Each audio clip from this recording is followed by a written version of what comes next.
that you're my girl. But how could this be for you to want me when I got a girl? I would like to thank my buddy Rollo Green for letting me use his music in the beginning and the ending of my videos. Shout out to him. So I would like to say thank you to everybody that has liked and subscribed.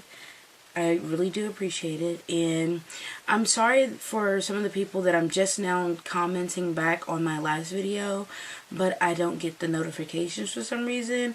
I try to fix it, so hopefully when you guys comment, I'll get it when you guys comment. So I'm actually going to do another story time because a lot of you guys know questions about me, but you guys don't you guys don't really know me, or you guys don't know how I become the me that I am today. So I'm gonna tell you guys a little bit about it, and hopefully you guys like it. I mean, if you don't, I'm still gonna get my required 8 hours of sleep a night, because you know I gotta look beautiful regardless. So as a child, I lived with my birth mother until I was about, let me say, 10, almost 11, after my baby brother was born, or what have you. And I was awarded to the state because I was a little shit, and, you know, certain situations cause that situation. Still, you know, communicate with my mom, my birth family, and be like, oh, so I'm going to be at this location at this time. This is the school that I'm going to. Boo boo boo, wata wa, blue blue blue. And so eventually, one of my aunts that I now have a restraining order on, she would come get me, and, you know, we'll hang out, and I say, you know, it's my friend, woo woo, blah blah blah. That's neither nor here nor there. And so, you know, at one point I lived in Oldham County, Kentucky, and I was living with a white family. They was Christians. They didn't like gay people. They shunned them. It was a whole nasty situation. So I was about 15 when I first moved in with them, and you know, I say to myself, I was always a quiet person anyway. I didn't want to deal with the world. I didn't want people to deal with me, and I didn't want to deal with them. And you know, for some people, that's perfectly fine. Do what you do, boo-boo. It's you. Be the best you that you can be. And they try to change me as a person.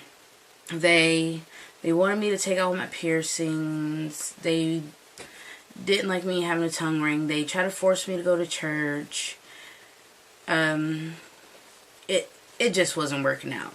I was just there to collect my funds, work my jobs, go to school, and move out, because that was my initial plan. Granted, they did help me go to school, and you know, they did support me on that aspect, but when it came to me being who I truly wanted to be, they wasn't going for it, because that just wasn't allowed in their house. So I was like, okay, cool. So when I was 16, on my 16th birthday, I actually memorized my mom's phone number, gave her a call, and I was like, oh my goodness, you answered the phone, blah blah blah.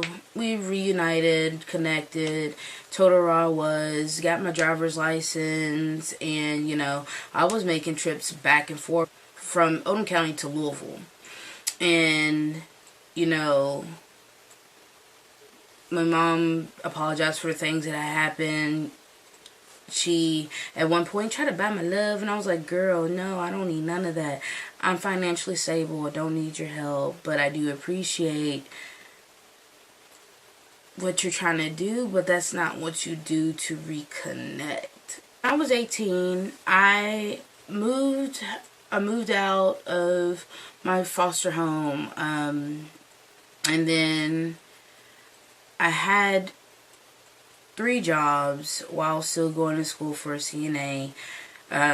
You got one more time to say if you don't get your thoughts straight before you start recording. So I ended up getting my CNA. I I barely worked in any kind of in-home living situation because that's not what I really wanted to do. I just finished it because I knew that would make my foster family happy. So I end up quitting at Arby's due to the fact I just couldn't deal with the kids that worked there. I needed to move on, do summer camps at the YMCA, and eventually start traveling because that's what I wanted to do. I wanted to be a comedian. Actually, I wanted to be an actress, but I'm an observer. I made it into comedy, but not realizing until after it was pointed out. So I was like, oh, so maybe I should go into the comedy era. So I'm about 19, 20. I moved back to Louisville. I didn't really want to be around kids, to be honest. I didn't want that. I was in my early 20s. I mean, me and my siblings were 11 and 13 years apart. So if I'm 20, then, you know, my brother's what, 9? And my sisters are 7. And they run around the house making all this damn noise. I'm like, shut up. Like, I gotta go to work in the morning. Like, just she me. But I mean, I don't know. I love my siblings to death. Nothing against them. I was selfish. Put it that way. I was very selfish. I didn't want to really spend time with anybody. That's another reason why a lot of my relationships didn't work, because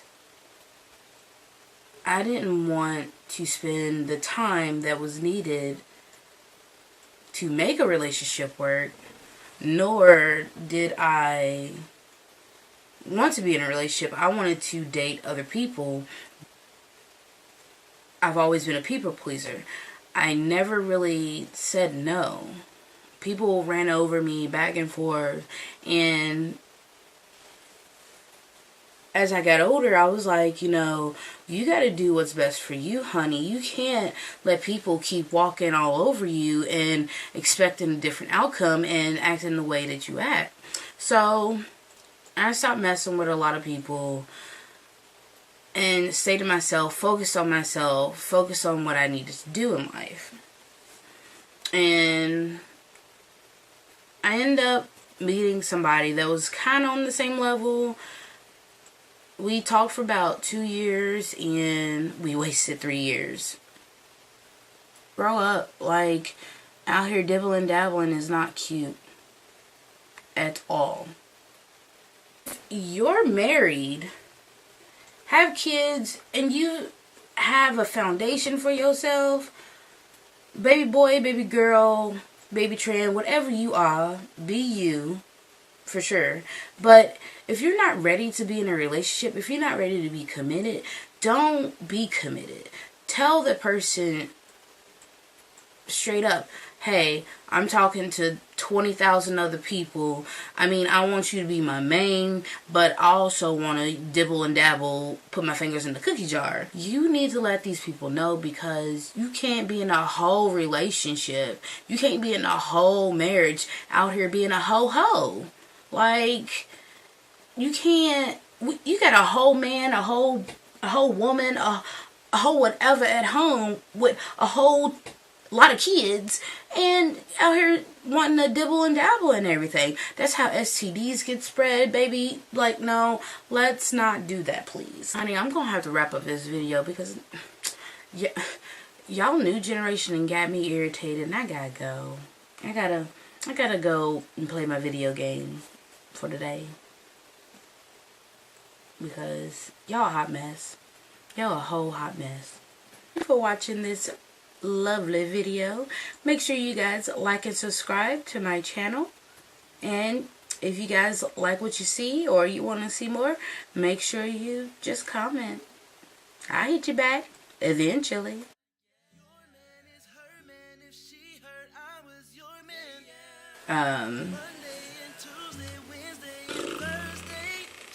what was I saying? I need you to get it together. The fuckery and the thoughtery. Ain't nobody on that shit no more. Lie me if you want to. I dare you, girl. Just gotta do better.